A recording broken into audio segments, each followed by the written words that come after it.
5 years and still talking. This is GabNet, the Great American Broadcast Network. Talk like you've never heard it before.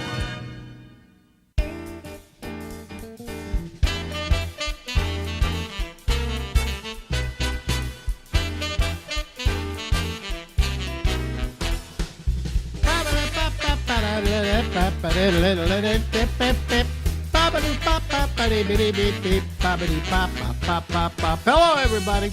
Alex Bennett here. This is the Ramble, and we're here till midnight Eastern Daylight Time from New York City. A face I haven't seen for how many years now, Stephen Kravitz? It's well over 30. Well over 30. Really? I haven't seen you in 30 years? Well, pretty much, yeah. When I left San Francisco in '85. Wow. So, You know, I still came up and did your show now and again. yeah. And where did you move to? Did you move to Hollywood? No, at first I moved to LA. Yeah. Now I'm living in Vegas, and I'm moving to Boston. Well, wait a minute. Hold on a second. Let's take it one step at a time. You're in Vegas. You're not really in Vegas. You're in Boulder City, aren't you? That's correct. Which, in case people don't know, it's a city that was built so people could work on the dam when they were building it. And then they left, and the houses were still there, and it became a city, basically. Right. Okay, so you moved to Boulder City. Now, is there a reason why you moved to Boulder City? Yes. It's not like it's the ultimate destination for a lot of people. No, but, I mean, in LA, I was renting a studio apartment, I think 300 square feet. Yeah. And for the same amount of money, I got a 2-bedroom, 1 bath, 1,000 square feet. So I went for it. Yeah. I thought I was going to retire here. Oh, okay. Well, how old are you now? 64. 64. Okay. Well, you're almost retired. Yeah. Well, yeah. You got about a year and a half till you get Social Security, and then life is wonderful. Is that right? Well, at least you'll be getting a regular paycheck, right? That's right. And then now you say you're moving to Boston. Why are you moving to Boston? Because, excuse me, obviously nobody's worked in a while, so I thought it's time to go home. Be around family. Yeah. And I can still bop into Boston and do a set if I need to. Yeah. I didn't know you were from Boston. Outside of Boston. Mm-hmm. How well do you know Massachusetts? Not that well. Not that well. You know Worcester? I know Worcester, yeah. That's where I'm from. Now I seem to remember you told me a long time ago you grew up, your babysitter was Abby Hoffman's mother? No. My mother was Abby Hoffman's nanny, or whatever you call babysitter. Oh, okay. Other way around. Right. Yeah. And so that's the atmosphere you grew up in. Yes. Very good atmosphere. My mom was so anti-war, anti-military. Yeah. When my dad got out of the Korean, he served in Korea. Mm-hmm. He got home and my mom burnt all his stuff. Really? Yeah, immediately. Take it off. That might have been a good idea. Because that way he doesn't have to go back and do all these memory things about it. When I was in the service and here was my hat, Right. You leave that behind and you move forward. And I bet that was good for him in a way. And I was the last age to get a draft card. The last age to get a draft card. In other words, my birth year was the last year to get draft cards. Wow. And my mom said, if any of my boys get, what's it called when they call you in to do duty? Drafted. Bingo. So she said, any of my boys get drafted, go to Canada and the family will meet you there. None of my boys are going to Vietnam, period. Wow. Your mother was cool. Your mother. My mom was very cool. Yeah. It's a shame that more mothers didn't say that to their sons. You know, because there was an old saying that I remember from my days as a real in the street marching radical, which I'm not anymore because at my age, you can barely get out of bed every morning. And that's the truth. Well, I mean, I feel guilty that with all that's been going on, that I haven't gone out and marched with these people, but I didn't want to take the chance because of my age and because I recently had a prostate cancer operation where they planted seeds in me and they did some radiation and everything, which is probably going to do okay. It's not going to wind up killing me, but nonetheless, it makes me compromised to a certain extent. Right. And No, also, sure. also just my age compromises me. So to get into those crowds where I would have Right. done that at 25 or 30 or maybe even 35, at my age, you're taking a risk. I haven't left the house more than about 4 times in the last 100 days. Just to go to the market, right? Well, no, I just to get the hell out of here. And this is a big place. I mean, we have this huge apartment in New York City. I'm not going to tell you the whole story, but we haven't paid rent in about 6 years. Really? Oh yeah, it's a whole. I don't even want to go into it, but we have this apartment that has a foyer, a living room, a dining room, a kitchen, a pantry, a small bathroom, then a long hallway with a bedroom with 2 bedrooms on either side of it, and then a third bedroom which I've done into this office, and then another bathroom. Voila. Wow. Wow. So staying in here for 100 days has not been what it would be for me if I were in a 1-bedroom apartment, for instance. Right. Yeah. That's a big apartment. Oh yeah, it's very big. And you've been in there what, like 30 years? No. We've been in here about 8 years, 9 years, something like that. 20, I think 9 years. It's 2,500 square feet. Wow. So it's How'd you big. find it? How'd you find it? Well, we saw this apartment available and we took it. There are a whole bunch of problems with it because the guy who owned it or rented it to us wasn't able. He did something which you can only do if you're really the owner of the apartment. Okay, he signed a lease with us as the landlord, as the owner, and we signed as the tenants, and he wasn't the owner. He wasn't the landlord. So Right. he was only a renter like anybody else, and he did this as a sublet, but they didn't tell us it was a sublet. So that's what this whole fight's over. Right. And it's the apartment house and us versus him. Okay. Okay. And the apartment house has been very nice to us about this. They haven't denied us services or anything. They haven't seen rent out of this place for, about 5-6 years. So. I know you said that. Well, because we stopped paying him rent because that's who we owed the rent to. Right. Right. And the rest of it hasn't been resolved. So, but I don't want to get into that. This is a long story. But anyway, so you're in Boulder City. We have the coronavirus. You Right. were at Mine came with a case of limes. Well, the case of what? Limes. Yeah, limes, right? And you're in Boulder City. How much of an impact has it had on you? Did they do a stay in the house deal or what? Yeah, they did that. Then they lightened that up. When you go into the market, you should wear a mask. That's about it. Yeah. It's not a hot spot. Yeah. So, in other words, they're just suggesting stay in the house as much as possible, but they're not saying you have to. That's right. Here you had to. Here's what happened in New York, and it's an amazing story. Is we had this outbreak that was phenomenal. I mean, we were having 800 people dying every single day in New York State. Right. And I think it was day before yesterday, the mayor of New York City said, in New York City, there wasn't a single death on that day. We've gone from all those deaths to 0 in New York City and about something like 42 in the entire state.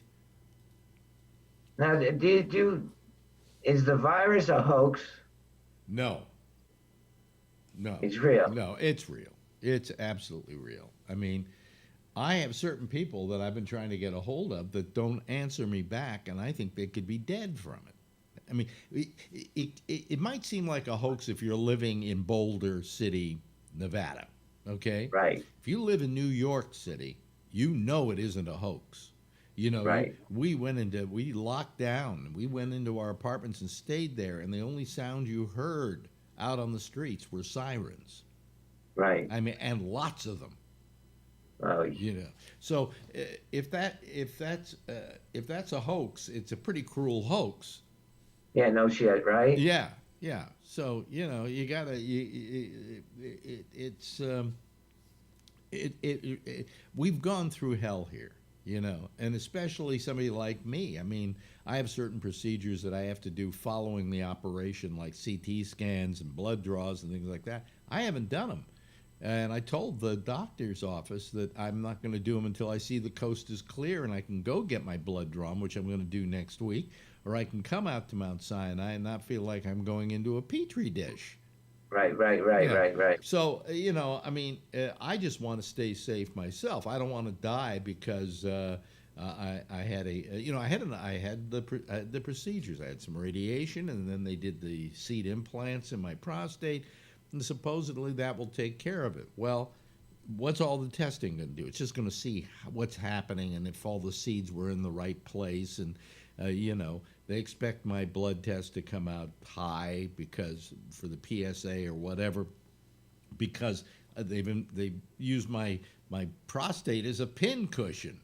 And for a while it'll stay up and then it goes down, and they just want to it's monitoring it. That's the point. It's nothing that's rehabilitative at all. So Right. I just had a nurse come by because I had a really bad fall about 2 weeks ago. yeah. I smashed up my eye and my shoulder, and I got nerve damage in my right hand. Yeah. Getting old is just great, isn't it? Betty Davis said getting old ain't for sissies. No. No. I mean, and you take a fall like that, and folks, I should just start calling this show the Old Folks Show. But I mean, what happens is that you're subject to more problems that way. Like you took a fall. Okay, right. If you took a fall and you were 25, you get up and you walk away. I remember once. That's right. Once I tried to hail a cab, and I went into the street, and those were the days when New York wasn't like it is now. And there was a big chunk of rock, and it was kind of pointed, and I pivoted on it and threw me right into the street. Right, fell down on my knee. I then had to go to somebody's place. And I started walking up the stairs and suddenly realized this knee was just trashed. Wow. But I just kept going, mainly because there was a woman I was going to see and we were going to have sex. So we had sex in spite of the fact that I was in great pain. And when I left, I spent the next couple of weeks hobbling around. Today, I'd probably be in the hospital with my foot up in the air or something like that. Right. Because you just don't mend like you used to. So this is, it'd be nice if you mended okay, but and you've been through a lot too, Yes. You've had your share of problems which have caused rehabilitation problems. I'm sure you just don't heal as well. No. But the huh? Medical profession was kind enough to give me neuropathy. Yeah. Medically induced neuropathy. What do you mean? Where your feet are numb? My feet and my hands. Why do they medically induce neuropathy? Well, let's just say I went off the reservation for a while, and I ended up in a psych ward for 2.5 months. Yeah. And for the first 2 months, I didn't know where I was, who I was, why I was there. Yeah. And I'm in Canada, so nobody's visiting me, so I have no point of reference. Wow. You know what I mean? And then they finally found that, they were basically guinea pigging me, try this, try that, try this, try that. And then they, through all the different medications they induced in me, it caused neuropathy. Oh, it caused neuropathy. Okay, Right. Yeah, I have neuropathy in my feet. but not because I went through any drug program, just because at my age I've got neuropathy in my feet.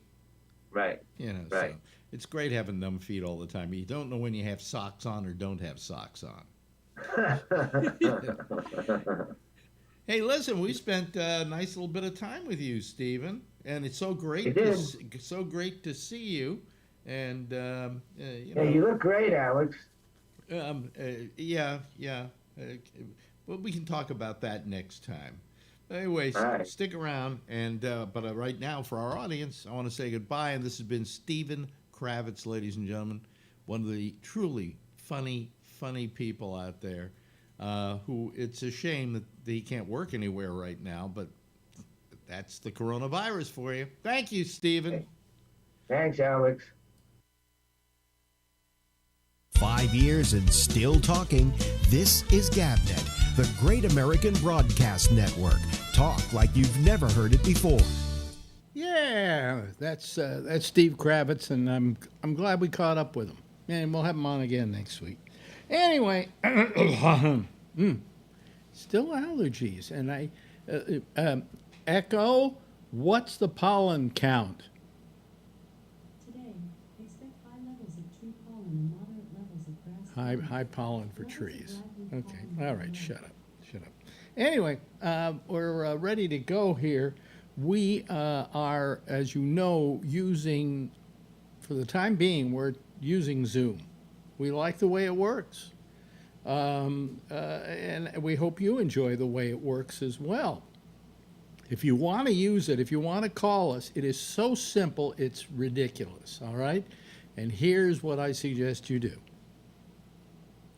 Just go to my Facebook page, facebook.com/A Bennett, or go to gabnet.net. There's a thing in the center of the page. You just click on that, and automatically it will dial us right up, okay? And if you want to do just, you're watching us on YouTube, like at the bottom there under Alex Bennett, there's actually a link, and you can click on that, and that will get you there. Wait a minute, let me see if I can show you that screen. Okay, look, see, there's me. Okay, oh, there comes Phil.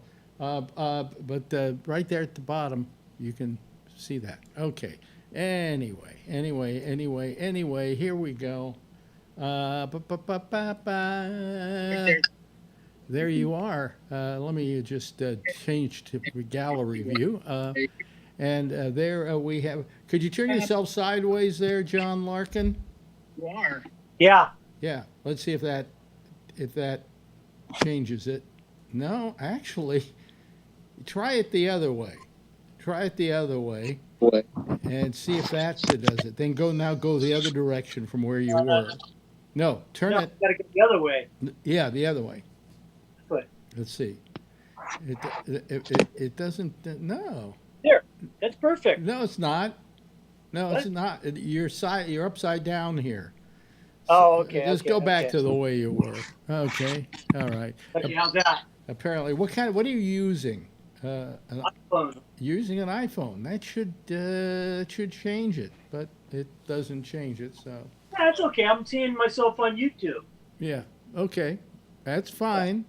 Boy, it is hot in here tonight, and I don't know why. Oh, here comes Brian Neary. See, I don't even have to touch anything. These people just keep popping right up here, and that's it, Hello to Phil, and hello to John Larkin, hello to Charlie Wallace, hello to Brian Neary. So far, members of our citizen panel, and all you have to do is click on the link to get to us. It's that simple. And we have it in 3 places, so you can do it in 3 different ways. Gabnet.net, go right there in the center of the page. Just says click here to get into the Zoom. And it's on the iTunes, the iTunes player, and it is also at facebook.com/A Bennett. Excuse me, I'm all out of it today. Been one of those rough days where nothing worked. Our clothes washer started leaking. There you go. I can't produce. I can't put stuff up like a lot of things on my on the server that I do business with up in Canada because they've got that screwed up, and I've been dealing with that for 2 days. If it isn't one thing, it's another. Here comes Joshua Wheeler. Oh my God, the name Joshua. You've never used that, Josh. On YouTube, before Josh came, I'm the bottom person, so I'm holding everybody up. You're holding everybody up, right? Yes.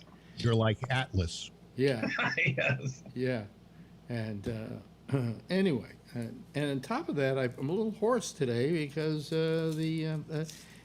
we don't have a high pollen count overall, but I think trees are my problem. So my eyes have been burning, and it's terrible. Anyway, so that, you know, that hasn't worked. The clothes washer is leaking. So we have to get some kind of Whirlpool, fixer guy to come in and fix the goddamn thing.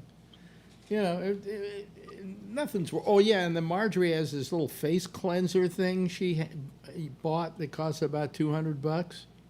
It stopped working. So it's really been a screwed up day for us, you know. Yeah. Wow. How's your day been going, Phil? It's 5 days now of your. Yeah, I'm really glad that I'm going to have a weekend off. I was ready. Yeah. Well, I was when I was faced with the possibility of having to have radiation. What bothered me was having to do it 5 days a week, like you're doing it. Yeah. For like 7 weeks.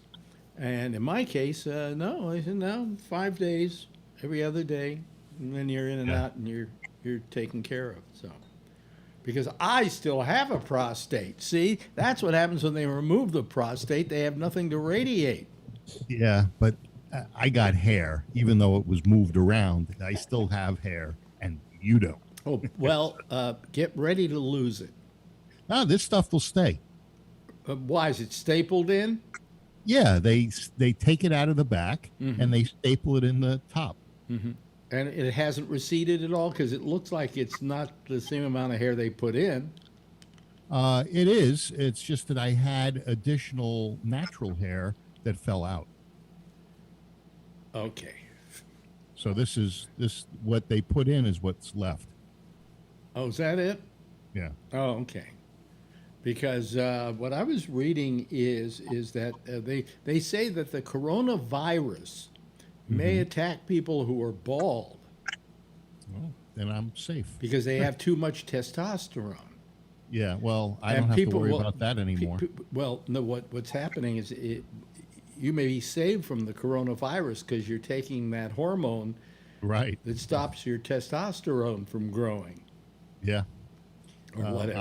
I'll never have that 12-pack, in the stomach. You never did. No, but I'll never have one You either. never did. Oh boy. Well, anyway, so and I'm tired today, and I was grouchy all day, and I don't know. I got to quit taking pills to put me to sleep at night. It makes me grouchy during the day.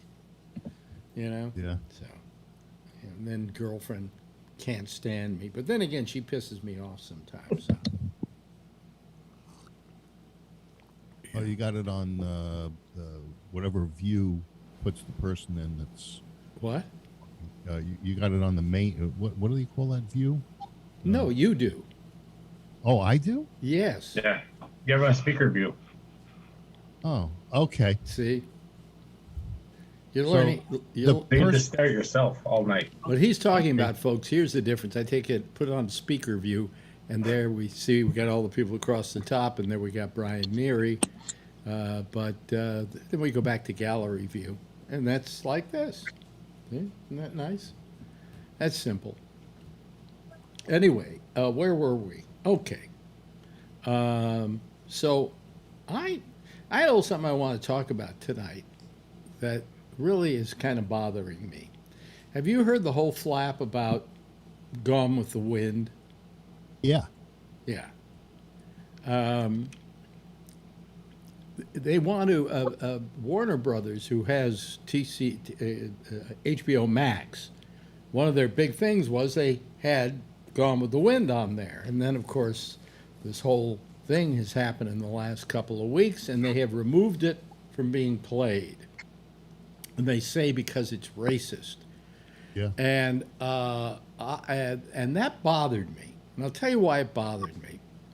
Up until Sidney Poitier won an Academy Award, there wasn't a single black person who had won an Academy Award, with the exception of Hattie McDaniel for Gone with the Wind.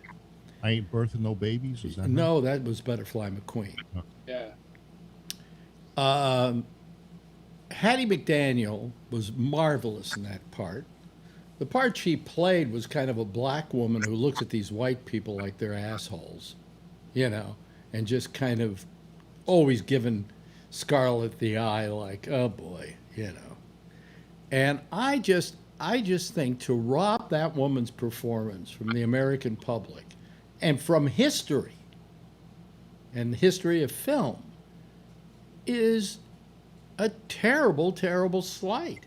Are they taking that out, or are they just putting in some additional content? No, they're not putting in additional content. I think they're gonna put in a discussion at the beginning and end of why this film is racist. And I got to tell you, all it was doing was portraying the South before the Civil War. Mm-hmm. And how are you going to do that if you aren't going to portray slavery? Yeah. And oddly enough, this guy who directed the film or wrote the film, 12 Years a Slave, is the guy complaining about Gone with the Wind. There's one other thing. It's not a movie. It has to do with a movie.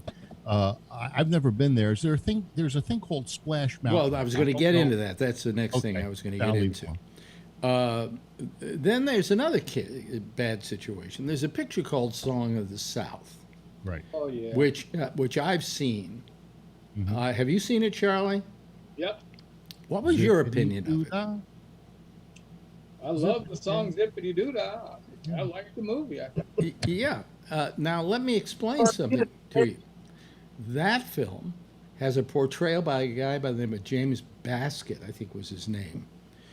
And he was an actor who played in Hollywood, did minor roles, and played this part of Uncle Remus, and won an honorary Academy Award for the part that year. So now we have two Academy Award winners that are being deprived of their talent because they won't show these films. In the case of Song of the South, you never could see it here in this country. You had to get a copy of it from Japan, of all places, because it is distributed over there. But what happened was they stopped showing it because the NAACP, well, no, it wasn't the NAACP. Somebody just got it up their craw that it was racist. And if you've ever watched the film, Charlie, would you agree with me? It's not particularly racist, is it? Oh, no. No. In fact, it talks about the relationship between this boy who's having troubles with his family, who can't get along, and this lovable, not slave, because this is post-Civil War, they are sharecroppers, okay, who befriends this kid, and he becomes, the boy really feels a love from this guy. I mean, it was really a beautiful picture about the boy and this Uncle Remus. And he tells him these stories about Brer Rabbit. Yep. I love Brer Rabbit stories. Yeah. Now, on top of that, Disney won't show the picture in America, hasn't shown it since the 50s, right? Yep. But guess what?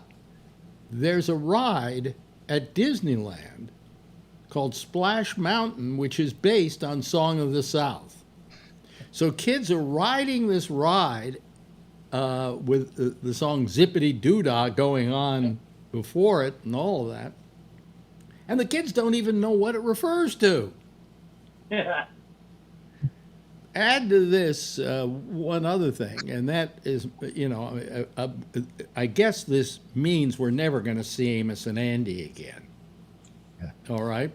The first show on television to ever portray blacks as professionals. There were lawyers, doctors. The only people that were buffoons were the lead character, one of the lead characters, a couple of the lead characters, because it was a sitcom.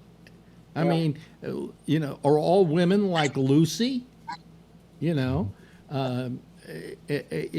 wasn't. Amos and Andy wasn't racist. In fact, it was quite the opposite. Freeman Gosden and Charles Correll, who created the parts on radio and created the characters, decided when they went to television they wanted an all-black cast. It was the first all-black television show on network television in prime time. Okay? And so, I mean, are we?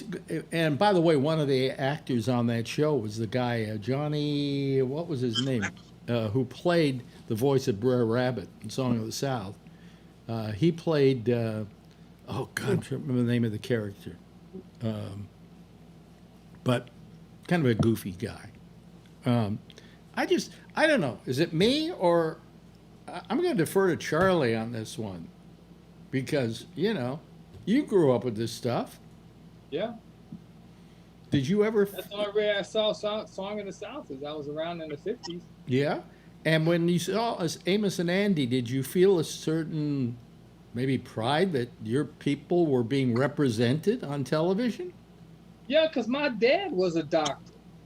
So it was great that they actually were showing a black, professional on Amos and Andy. Well, they had black professionals, and also Andy ran a cab company and was a very hardworking guy and very level-headed and was not played as a buffoon at all. And Amos was kind of a buffoon who was always being taken by the kingfish, who was this conning guy. And he had a wife named Sapphire who happened to be very level-headed and hated the way George acted, George Kingfish Stevens. So I just think we're throwing the baby out with the bathwater here. Yeah. Yes, Brian. Yeah, no, I don't know this situation, but I know, before they've had issues before, and it's not even the groups that are involved that other people start saying, oh, we should restrict that. Like if the African American community is not saying this stuff, and you have executives somewhere and they're not that that ethnicity and they're saying to do that stuff, that's where I think it's ridiculous too. Well, I just think that we have a tendency in times like these to suddenly go overboard. But usually it's white people complaining about stuff like that, and they should just shut up. Well, I mean, you also have like this black writer who did 12 Years a Slave, who went, oh, that doesn't represent the South the way the South. Well, that kind of was the South. I mean, after all, you got to remember, when what's-her-name wrote the book, it wasn't that far removed from the time when slavery existed, so that there was a certain authenticity that came to it just by virtue of its place and time. Yeah, I'm thinking, I can think back to when I was a kid watching Amos and Andy on TV. And I didn't see it as a racial thing. I only saw it as entertaining. I guess maybe kids are more innocent, but I didn't see any black-white thing. They were just actors, and they were funny, and they were doing their thing. And I still remember some of the episodes that I saw as a kid because I haven't seen it. Here's an interesting thing. Amos was played by, I'm trying to remember his name right now because my mind's a blank tonight, but it was played by a guy who was one of the premier black film directors of his time. Mm-hmm. There was this whole thing called race movies. Okay, they played basically in black neighborhoods. Oscar Michaud was probably the best of them. He was a great director, and the guy. Let me look his name up here because I really want to, give out with his give a shout out, as it were. Alvin Spencer, I think was his name. No, that was the other guy. Wait a minute. Amos and Andy, and Andy. God, got to go a long way to get Amos and Andy. I got John Amos. Let's see here. Amos and Andy. Here we go. Amos and Andy show. Huh? Yeah. Is it on IMDb? Yeah. Spencer Williams was his name. And he was a major director in black films and was known as one of, if people want to go back and see like great, movies out of that black era, his films are some of the premier films of the time. So, all I'm saying is these are people who made their place in black history who are no longer going to be a part of black history. This year. Huh? This year, I think the pendulum will swing, and people have short memories, and it's gonna. This is all fabricated to try to destroy Trump. By the way, no, it's not. Forget it's not to destroy. It started Trump. long before Trump. Come on. No. You take everything that's out to get Trump and all right. Let's not turn this discussion into that. Okay. Okay. Kill the pigs. Power to the people. Yeah. Right. Okay. Anyway. Right on. Hello, Patrick. I just feel that what's bothering. The other thing that's bothering me is I go on and I watch all these television news networks, and I don't care which one they are, right or left or whatever, but they're all taking advantage of this situation rather than sympathizing with it. Does this make you kind of look like you agree with me, Josh? What do you think? What's that? The news networks, many of them, and also TV networks and so on, all seem to be taking advantage of this situation to say, oh, see, we have somebody there and we're sympathetic towards blacks. And I'm thinking to myself, as all of this is going on, this guy isn't the first black man murdered in America. I mean, there were lynchings going on for years before we ever got to Rodney King. Okay? Where were you guys? Were you so absolutely blind to this? And now you're making a big deal. Oh, well, hey, we're doing a show tonight on MSNBC. We're doing the Black History Show or something like that. And you go, come on. But it's all because of this, too, because, no matter what people say, now when they see it on film, everybody can relate to that. Yeah, but when people hear other people, it's hard to relate, and if you're not brought up in that culture, two of my best friends are black, dark black. And How black are they? a lot of stories, but man, I can't relate to it. Every time we're together, everything's fine. But one lives up in Oakland, and man, they go through a lot of stuff, and man, it's like gut wrenching to know my friends. But you get what I'm saying about these companies. All suddenly, we're black centric here. Oh, this is a horrible thing, and we've got to do something about that. Wait a minute, where were you? This has been going on forever. I mean, I'm sure Charlie sits there and goes, "Now you're coming up with this." They were honkies last week, and now all of a sudden they're like. And by the way, they have this list of names. Cuomo had a list of names today of all the black people that have been killed by police. They weren't the only ones over the years. The ones you never heard of are the ones they got away with. Yeah. That is true. Yeah, that's probably a laundry list. Yeah. Dave Chappelle. Dave Chappelle has a little video out right now, about a half hour. And I just saw it today. It's just bouncing around, going viral, and it's pretty powerful. If you guys see it, you guys should see it. It's on Facebook somewhere. Yeah, but I mean, like Sanford and Son, the Jeffersons, all in the family. That's where I grew up. Oh, I love that. My grandfather was one of those old Italian guys that said the colored people, like we were talking last night, the slant eyes, the chinks, all that stuff. But man, when you watch those kind of things, we laugh so hard. But the Jeffersons and Sanford and Son owe their existence to Amos and Andy. Yeah. Really? I love Yeah. that show. I heard you talking about. I love those old shows like that. Yeah. But I Can mean, they have played? you know, can they have because played they Alex for all the family today? they paved the way. You know. Yeah. Yeah. What were you saying, Tony? Alex, can they have gotten away with All the Family today on TV, or they would have went crazy? They tried. Who knows? Who knows? Got away with Maud. Oh, she put Archie in his place. I love that. She's sitting in a chair. Didn't Yeah. they He was try with afraid that of live her. program? He was very Remember the young. live program they had like 6 months ago? They I had didn't one like- on the family. Yeah, that sucked. Yeah, they He's can not go back to dialogue. it. You know, it sucked. I want him to bring back Mr. Ed. You probably shoot the horse, Phil, at the end of the episode. They kicked I Roseanne. knew Over. it blew. I knew it blew. But I, you know, I used to be on reruns. I call me whatever, but I don't want them to touch a hair on the head of Gone with the Wind. It is what it is, okay? And there are a lot of other movies out there that TCM runs all the time where you see things that are racist, and the most racist ones are the ones with the people who imitated Stepin Fetchit. Let me explain Stepin Fetchit for a second. He was a great actor who came up with a comedic character, okay? And everybody says, oh, he created a stereotype. No, he didn't create a stereotype. He created a character that he used first on stage and then in films. What happened was other people saw him being so successful, they did the same thing, and they're the ones that made it a stereotype. Willie Best, Mantan Moreland, I mean, we could go on, there were a whole bunch of them.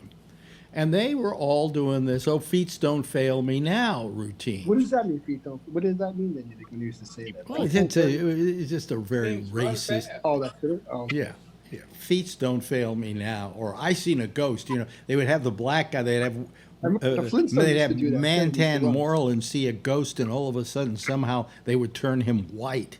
You know, Oh, things like that. But And but there Stepin were other- Fetchit wasn't didn't create the stereotype. He was just so good at what he did. Everybody else wanted to do the same thing, and that created the stereotype. You also had Jack Benny, Rochester. Rochester was a whole different story. Rochester was playing a black man who was a servant to a white guy who kept putting the white guy down every yeah, I love chance that he could now. get. Remember they were great. I love watching his shows. I can't get enough of them. Yeah, but you're not getting what we're love- talking about here, Tony. We're What do you talking mean, about like the he- fact that we're Rochester, who I thought was one of the great all-time Was pulling the gag on comedians, Jack? was always one-upping Jack. He was always getting the best of Jack Benny. Oh, okay. You know, so the idea that he was subservient and he was playing no, it wasn't the case. You know, and by the way, it was in a very good movie that I hope they don't get rid of years ago with Lena Horne and what's her name? Oh God, I'm trying to remember the name of the movie now. My mind's heaven. I'll remember it. But he was terrific. But I hate this for the performers whose performances were hallmarks in the business. You know, I mean, when you talk about what's her name from Gone with the Wind. See, my mind is blank. From Gone with the Wind, you're talking about somebody who was a very talented actress. And who did an incredible job in that picture. And the fact that her performance may never be seen again is obscene. And the same is true of James Bassett with Uncle Remus. The only time you ever see him is when they play a clip of him singing Zippity Doo-Dah. You know, terrible. Why would you think that the performance wouldn't be seen again when all they're doing is putting some context in? Because they're going to do something to that to just, really? you know, even that they're considering it, it's not a big deal. Plus, movies are a product of their time, and they're a snapshot of that time. And if it's racist, it's still a snapshot of that time. And I don't think that TCM is going through their entire catalog, which is enormous, and trying to find every racist inference they can find in their movies. No, it's because some black writer said, "Oh, Gone with the Wind's racist," and now it's let's see here. There's actually a call to tear down the Washington Monument because he was a slave owner. I'd take him off the dollar bill too, but replace him with Hattie McDaniel. All right. Yeah. So this is all this. What do you think of all of this, Patrick? Or do you have an opinion? Patrick always has a snarky opinion about stuff like this. His first answer will be, you don't want. His first answer will be, you don't want to know what I think. Go ahead, Patrick. Charlie saw a comment I made today on Facebook. I'm tired of all the nonsense. I'm tired of the calls to pull down the Confederate general. I'm tired of pulling down this, pulling down that. I'm tired of banning this, explaining the fuck out of this. Who fucking cares? It's history. The quick answer is these fucking idiots that are pulling down these statues, leave them. Have the city council determine that they can be out of the town squares, put them in a museum, and shut the fuck up. That's a very good idea. And then the same for the Confederate flag. I don't want to hear another fucking word about that flag because nobody flies it on the front yard unless they are racist. And leave it because it's better to know who they are. Yep. But what the fuck? And Song of the South and all these fucking shows and, this one's racist, this one isn't. In another 2 years, something else will be wrong. What about movies why isn't A Breakfast with Tiffany's banned? Oh, because of Mickey Rooney's character. Oh, Isn't that banned? Oh, that was because the Asians don't complain. I'm telling you. Really, it's true. They take it as a compliment. When you talk about people who played subservient characters in films, I would be willing to say there were as many Asians portraying butlers and servants as there were black people in movies playing butlers and Could Hop servants. Sing on Bonanza. Yeah. They had the 30 for 30 with about Bruce Lee Blue Water that was just on like last week. Yeah. And they talk about him when he was in films and stuff like that and all the races, how you guys know. Yeah, but what I'm saying is absolutely. I mean, you talk about the way Asians were portrayed in films, and yet, two bad ones. Okay, you came up with the Mickey Rooney in Breakfast at Tiffany's playing a Japanese person with big buck teeth. Oh, yeah. Okay, but you didn't. Let's see here. You didn't mention who Jerry was Lewis? the what? But Jerry Lewis. Jerry Lewis did it. Hmm. Yeah. And he disparaging women when he goes, "Lady."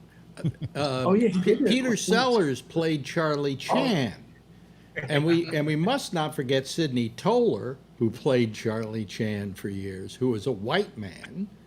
And then he was followed by, I'm trying to remember who the other actor was that played Charlie Chan, but he was white as snow himself.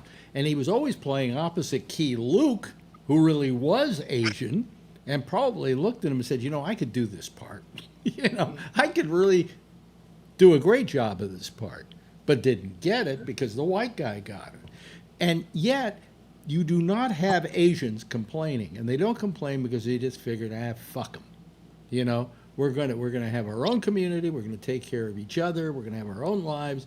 And if they want to go ahead and portray us like they've been portraying us, we're not gonna make a big deal out of it. We'll just, in the meantime, own everything in town. And put a lot of MSG in their food and kill them. Yeah, right. I heard today that Yale University, the guy that it's named after, was actually a slave trader. And so if they're going to rename these Army bases, they should rename Yale University. They should call it George Floyd University instead of Yale, because the guy was a slave trader. Well, I don't think we need to revise history unless that history is wrong. Okay? Well, I don't think we need the to difference be. I think we should get on and make our own history now.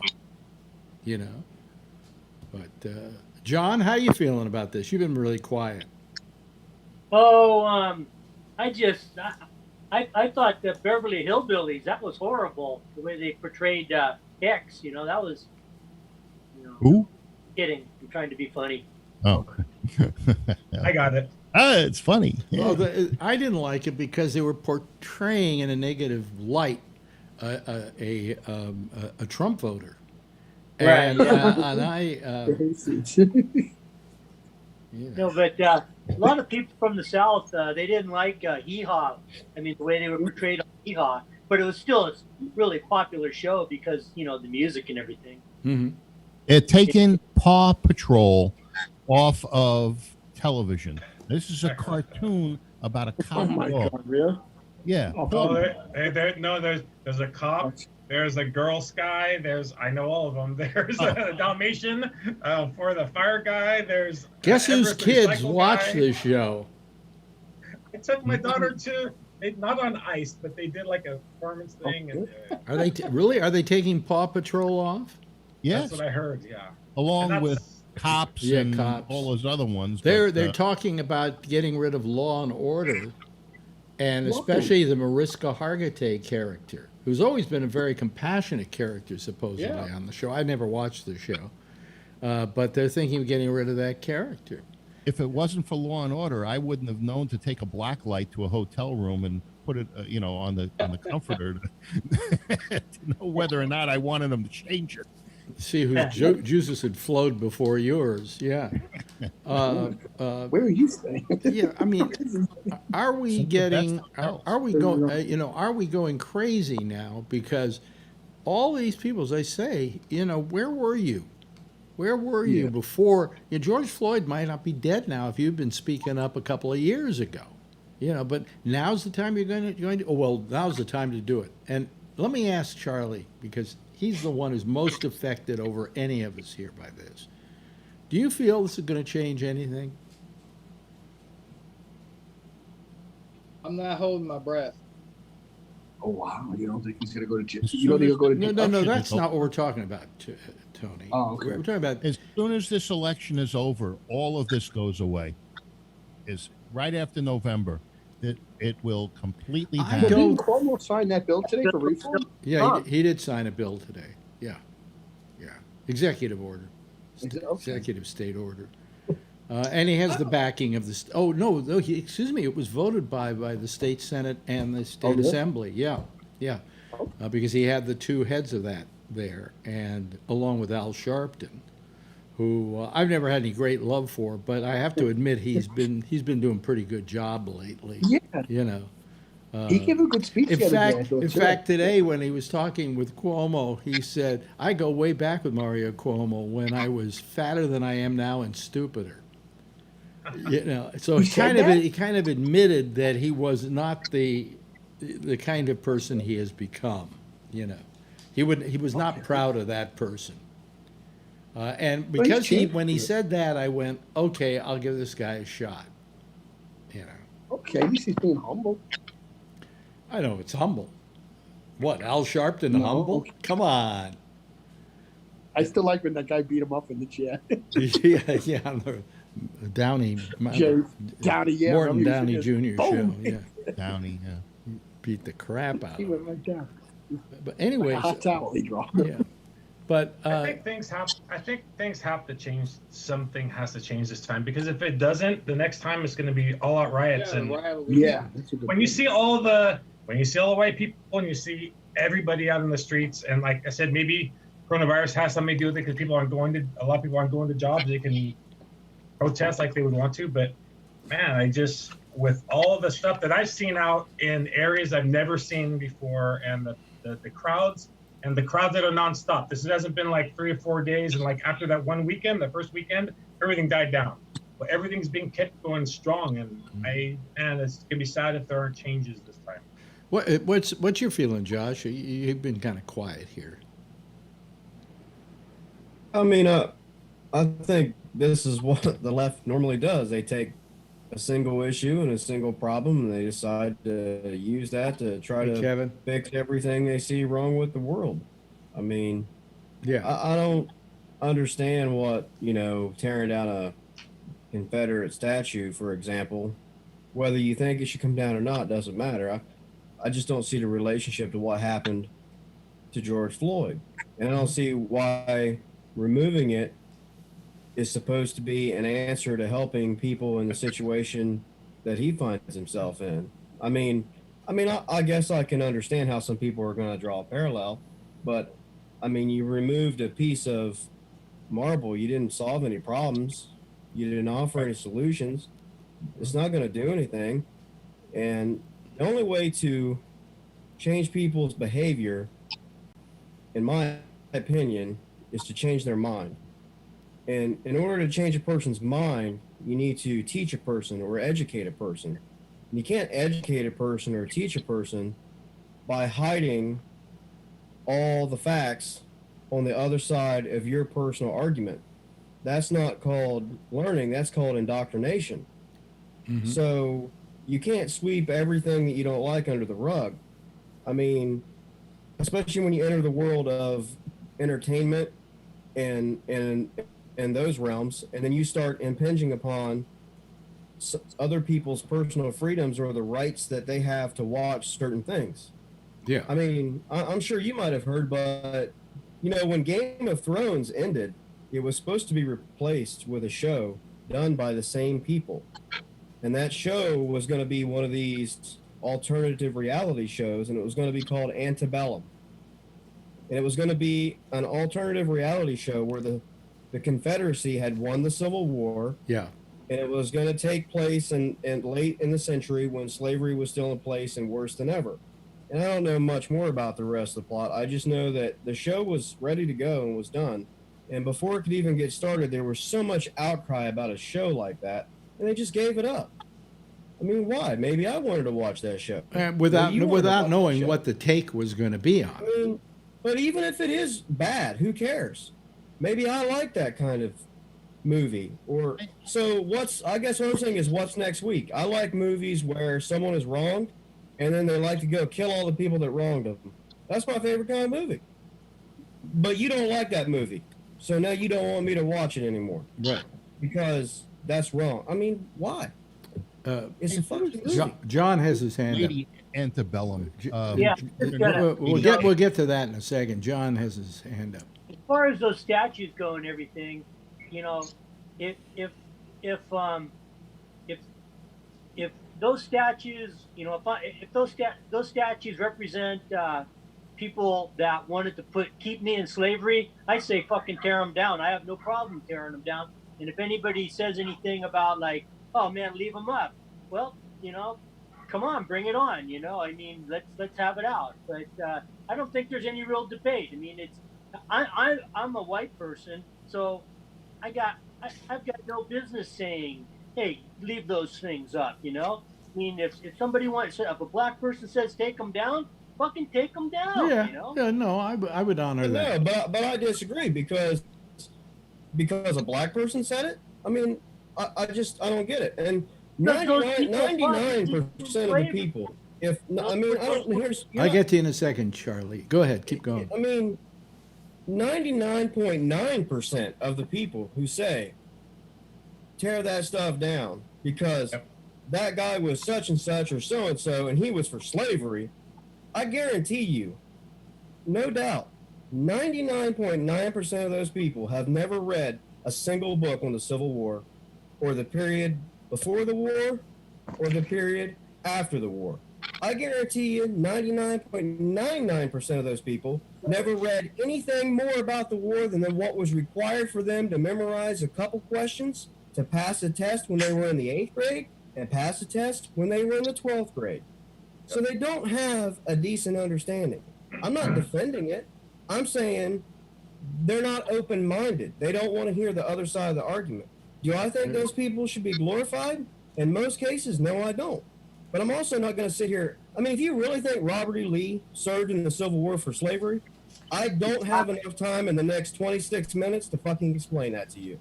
Because that is not why he did. And if you think that's why he did, we need to have a different conversation, because this isn't one of them. And I'll tell you another thing. You can't deny the acumen that he had as a military leader.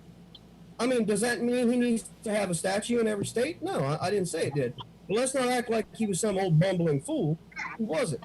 Things can be learned from the legacy he left behind. Some people's legacies are negative. That's fine. But you can still learn from them. I mean, it's okay to have the conversation. Charlie's It been doesn't change the behavior, Charlie's like you said, Josh. Charlie's been chomping at the bit here. Charlie? The problem with that is that nobody put up a statue of Robert E. Lee or Hood or whoever his other Confederate officers were because they were heroes. These statues were not put up after, in 1870, 5 years after the Civil War or whatever. These statues were put up in the 1920s, 1930s, and they were put up to intimidate black people at a time when black people were being lynched, hung from trees. And that was to put black people in their place. That's why these statues were put up. They didn't get put up because they were heroes. They got put up to intimidate black people. By the way, Charlie happens to be right. I don't think I agree with that, but what don't you agree with, Josh? That the statues were put up as a racist intimidation. Would you agree, though, that they were put up in the 20th century? No. Look it up. There were monuments that began to be put up within 5 to 10 years after the end of the war. I mean, not all of them. They've been putting them up since the end of the war. Yeah. Rommel was a great general. I mean, you put up statues of Rommel? If people want to. I see you, Patrick. Don't go look at it. Patrick has his hand up. Washington and Lee University. I mean, they're right there. Robert E. Lee is the one that founded that university and had it named for the first president of the United States, who was a fellow Virginian. And I mean, so should we get rid of Washington and Lee University because it bears the name of 2 slave owners? And I mean, and I'm sure there are statues inside that university or on the ground of Robert E. Lee, because he founded the damn thing. And as far as Rommel goes, Rommel was really a great tactician as well, and he was forced to commit suicide because he knew better than Hitler that they were fucked in Africa. And I mean, so the SS showed up at his house and told him, look, you can either kill yourself or we'll kill you.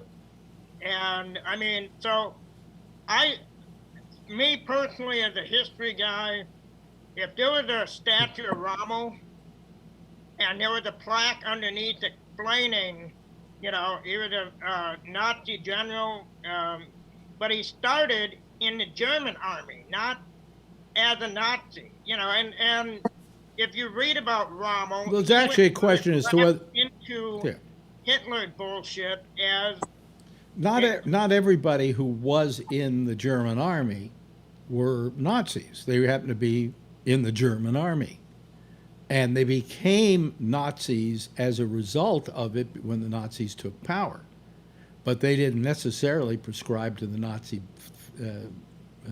what do you call it? Creed. Yes, Phil's got his hand up. I see what's going on now as another attempt to rewrite history. They've tried to say that the Holocaust never occurred.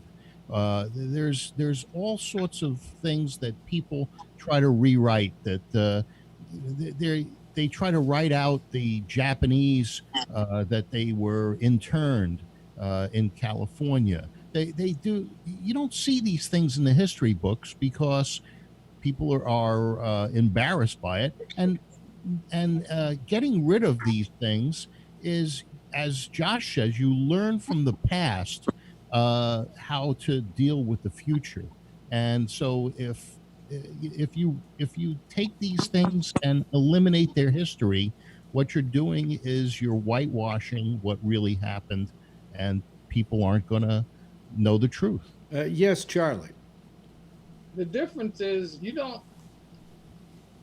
if somebody wants to hang a Confederate flag outside their house, I don't care.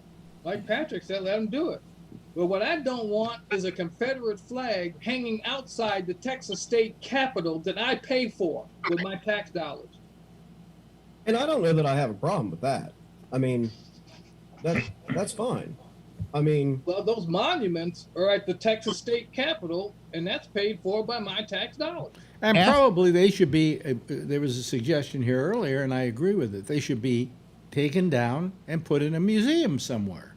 So, but, I guess what I'm saying is, and I can guarantee you that we can do some research and find some examples of Union veterans, for example, that were awarded, medals for their service in the Civil War.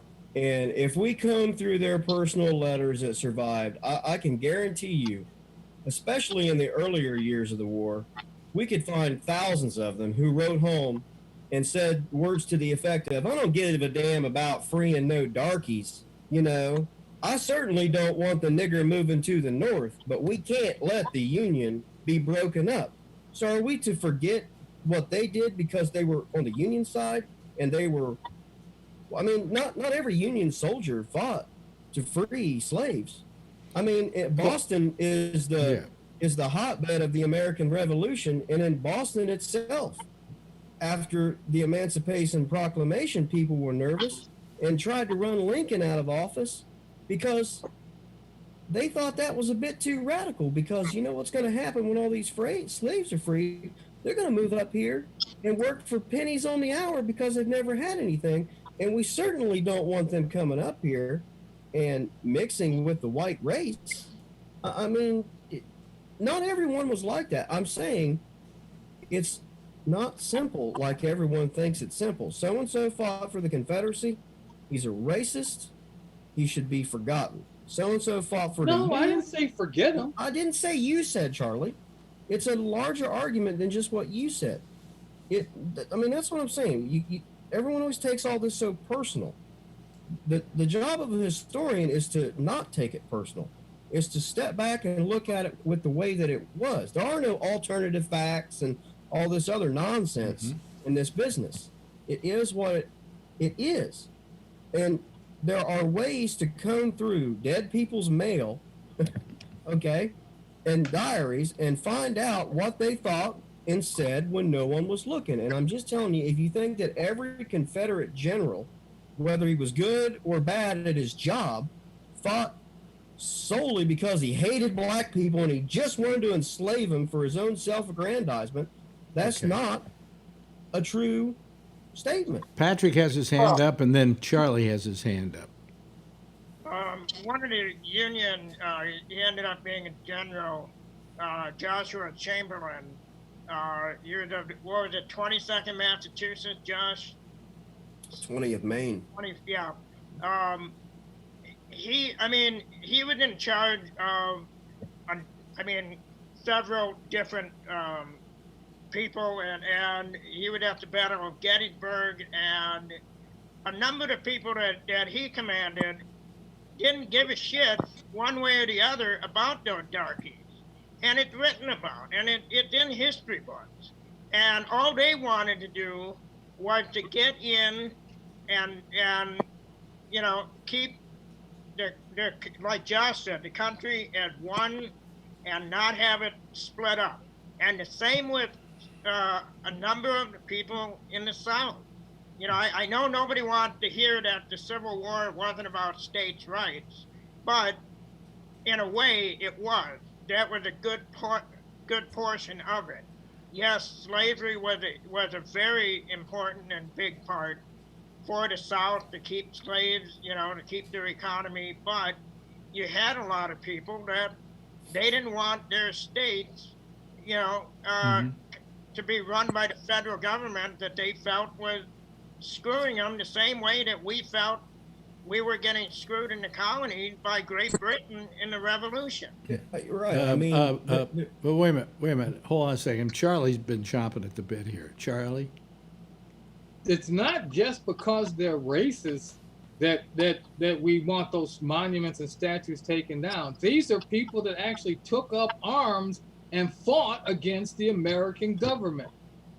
That's why I'm pointed out about Ramble. We don't put up monuments to Ramble because he fought against the Americans. He was our enemy. You know, let's go to that. You know, to that show Antebellum. They said they were going to do at HBO. Let's say that the premise of that show came true. Let's say the Confederacy won the Civil War. What kind of discussion we'll be having right now? Ooh, that'd be interesting. Hey, they did the Man in the High Castle. What's the difference? No, but what I know, it'd be an alternate universe somewhere. Yeah. it's hard yes. to tell. I mean, I tell you one thing. What? I mean, it's fairly obvious. I mean, it would be totally radically different. I think, unless they would have had another no war shit. I mean, unless they would have had another war after that, anyway, though. Yeah. Because sooner or later they would have broken away. Yeah. It's a law of Kevin, how would it be different? Do you have an idea? Well, discussions going on. Just the fact of the monuments being removed.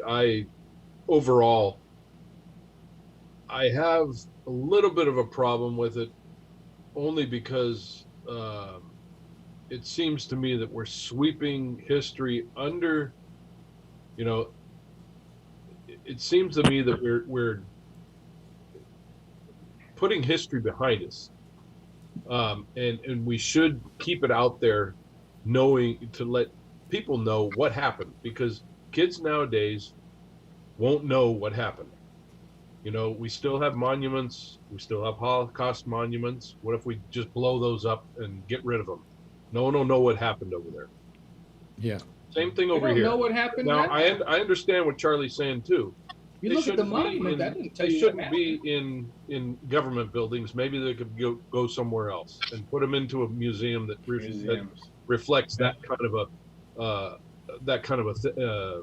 into a Black History museum or something like that, or into a civil war museum or something like that explains what these guys did, and there's a statue there of them or whatever. The British have a war museum, Yeah, something like that. But I don't think tearing them down and blowing them up and throwing them into a junkyard is the right thing to do either, because there's history behind them, and that should still be around, because otherwise we're going to become we're just going to become a no history country. Can I ask a question? That's not right. Yeah. Can it be like Kevin just said? You're taking it a step further. Can it be the further away we get removed from history, the less they learn it? Like it's it's like that's too far back. When did they just let's only start from 1950 and work our way up? It's all against the I think a education. lot of people nowadays want to do that. They want to erase it and say we never. Well, just don't even teach it to them. That's too far back. You don't even know. Phil, what were you going to say? I said no more Magna Carta. No more Magna Carta. Yes, Patrick. Hey, nobody's talking about erasing history. We're talking about glorification of people that fought to keep people in slavery. And so, you can go to Europe, go to Germany. There's Nazis that walk around with swastika flags, and you can go to Italy, and there's groups that still support Mussolini. Fine, they can do it, but they're going to get their ass kicked if they go into a crowd of people. So fine, go ahead and do it. But I want to go to Josh Patrick. said. Wait a minute. I want to go to Patrick in a second because he had his hand up. But there was a movie called The Man Who Shot Liberty Valance. And the last line of the picture is, because I think James Stewart is a reporter or something like that, he says, what do we write? He said, we always print the legend, never the truth. When there's a truth, always print the legend. And that's really what we do. I mean, we did that with Lincoln, too. I mean, Lincoln, did he really want to free the slaves, or did he want to take out economic sanctions against the South? What Josh said earlier, I agree with, is that this war was not, the Civil War was not fought over slavery. It was fought over economics, and it was the issue that I think it was at the end. I think it evolved, is what I'm saying. I think it was not simple. What it evolved into? Wait a minute, hold on a second. Wait a minute. I know Patrick has to talk, so I just was going to say. I mean, why are there no statues to Rommel, but there are to some Confederate generals? You know what my answer to that is? Because they didn't forgive Rommel for what he did in Germany. Here we forgave the Confederacy. Okay. Yeah. If you didn't, then that's fine. But Lincoln did, with malice toward none and charity for all. Yeah, but he said we have to heal this nation after the fact. Absolutely. He didn't want, trials for treason. I mean, Jefferson Davis was house arrested for 16, 18 months and then let go. He said it's not going to do any good. By the way, you don't necessarily have to raise your hand, because in Zoom, everybody can hear everybody else, even if you talk over them. Yeah, yes. I just wanted to add a little piece to what I was saying. Yeah. In retrospect, to add on to what I was saying, that nowadays, and I refer back to a monument that was built recently of the black people, and I'm not sure where it was, but I remember it, that they're putting up their own monuments as well. There's one down in the South. I don't know if you know where it's at, Charlie, where they have I think Oprah's. I saw it with Oprah. They have the lynching monument where they have all those people hanging from. It's a monument of lynchings, and it's a really emotional monument, but it's there, and they should be putting those up as well to counter what those things. And in 50, 75 years, are we going to be talking about those as well? Is that, I think that's just as good as us seeing the same thing we're talking about today. No? Who knows? I mean, that's my point with Lee is, what the left thinks of Lee today can't change the way it was. I mean, do you think he wasn't a hero to people? I mean, well, let me put this in. He got thousands and thousands of people killed on the third day of Gettysburg, and he rode up and down the line saying, "It's all my fault. It's all my fault." Let me put this. And they all said, "No, it's not. No, it's not." And they reached out just to see if they could touch his jacket. Let me just put this in a larger context, and that is, I saw somebody saying. About tearing down those statues. Don't ruin our heritage. There were Confederate soldiers that died in that war. And what do we do about monuments to them? I mean, in a lot of town squares, their names are enshrined. Do we deny families that lost their kids? Yes, Patrick. And don't forget, just like Josh had said, with Lincoln wanting to heal the nation afterward, there were very few Confederate that were not allowed back into the American fold as citizens or getting pardons. Lee happened to be one of those. Lee died as not an American citizen. He was allowed to stay in the country, but he would never pardon, he was never paroled. And and to Kevin's point about forgetting history, one of the things that, bring up Rommel, and I mentioned a little bit about the history of Rommel. Most of the kids today wouldn't even know who the fuck Rommel was. And that's the fault of the education system. And it's true what Tony said, the further away from history you get, the less you know. And that's pathetic, because whether it's good history or bad history, you need to know what happened.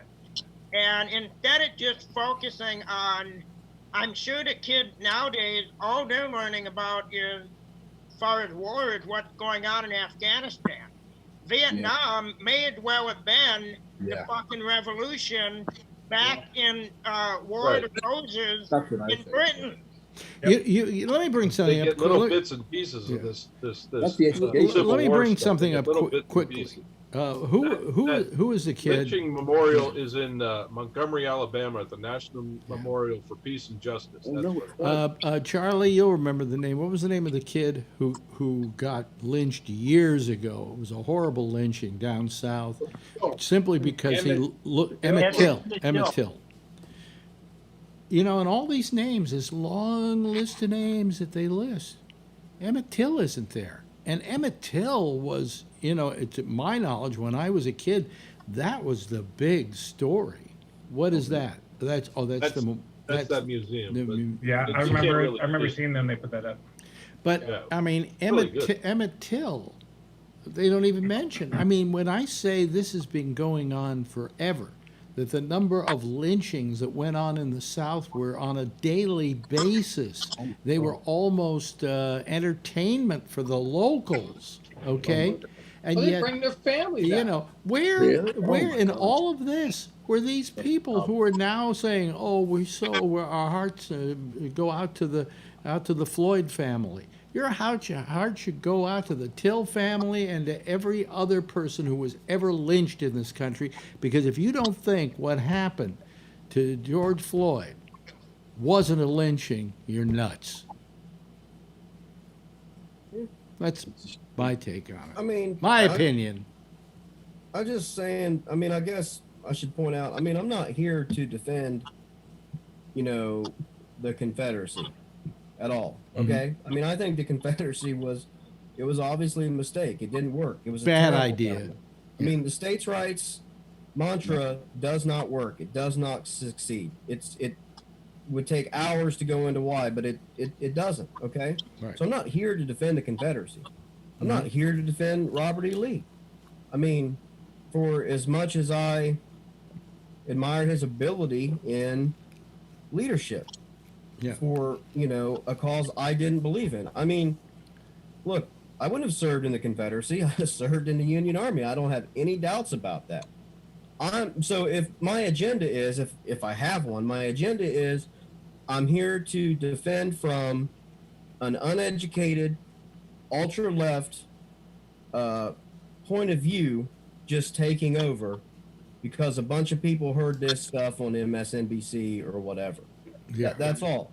If you go and take the time and you look into this, you don't have to look into it nearly as much as I did. I'm just saying, if you would just spend a few days reading a book or two or some articles or whatever, and you still feel this way, completely fine. But I'm just saying, if everyone just feels this way because this is their reaction to the moment and they think it's going to solve the problem, that's what I'm here to defend against, is this ultra left, you know, revisionist history taking over. I mean, you know, what Phil said earlier was we're going to become or someone said we're going to become a country of no history. I don't think we're going to become a country of no history. We're going to become a country of left-only history. And if you don't agree with that, well, then you must be, you know, whitewashed. Yeah, you're either for us or against us. I mean, it's just not that simple is all I'm saying. Well, a better way of putting it was become a country of revisionist history. We already are. Whole history of the country. Well, I mean, come on. We can get into Columbus, and we can get into whether Lincoln really wanted to free the slaves, and we can get into a lot of the other myths. It might be to some people, but it's not to historians. And by the way, college and you get a graduate or a postgraduate degree in history, they don't hide any of this from the students. And by the way, Washington did not chop down a cherry tree and say, "Father, I have to tell you the truth." So, you know, I mean, and there's as I say, not a single modern day historian who won't point out all of those flaws. When it's between the truth and the legend, print the legend, is how the saying goes. Hey, listen, that's our theme playing. Education. That's our theme playing. Thank you very much to Phil Meyer. We've got Charlie Wallace down there. We've got, let's see, down there, we've got Brian. And thanks to Josh, and thanks to Patrick, and thanks to you, Tony, and thanks to you, Brian, and thanks to you, John. That's our citizen panel for tonight. I think we should give them a big round of applause, and they should give you a big wave goodbye, okay? Bye-bye, guys. See you on Tuesday, hopefully. That's it for tonight. That's our little, our little, I don't know, Phil's holding his hand up like this, and I don't know why. But anyway, that's our citizen panel for tonight. We'll see you again. We'll see you again on Tuesday. But by the way, next is the Intersection with Jack Bishop over most of the same station. Be sure to join him for that. We'll see you on Tuesday, 10:30, same time, same station in life. In the meantime, if you see her, tell her I love her, okay? Bye-bye, everybody. Have a nice weekend and stay safe, okay?